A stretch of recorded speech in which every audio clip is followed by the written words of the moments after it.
Abi.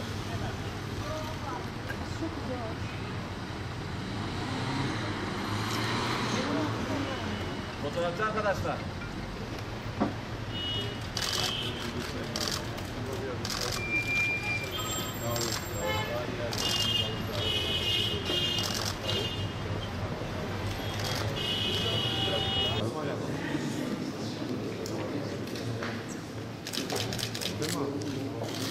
Abi fotoğraf çek.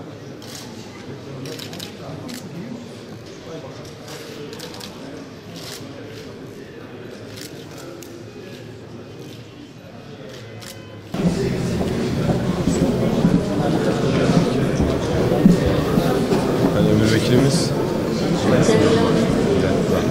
Aleykümselam. Bayağı. Sivas'a gelmedi, buraya bari davet edin de gelsin. Evet.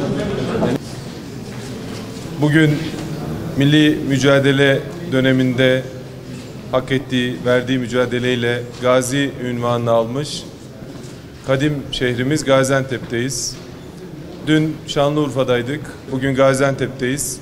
Ben Gaziantep'te bulunmaktan duyduğum memnuniyeti ifade ederek sözlerime başlamak istiyorum. İmar barışına ilişkin genel bilgileri vermek istiyorum.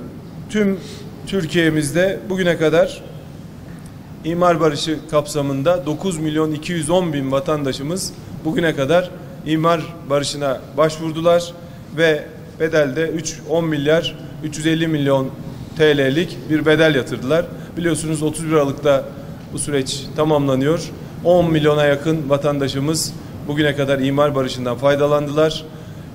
Devletin vatandaşıyla barışını içeren bu düzenlemede vatandaşımızın elektriğini, suyunu, doğalgazını alabilmesi adına yapılan bu düzenlemede 10 milyona yakın vatandaşımız bugüne kadar bu kanundan istifade etmiştir. Hepinize çok teşekkür ederim.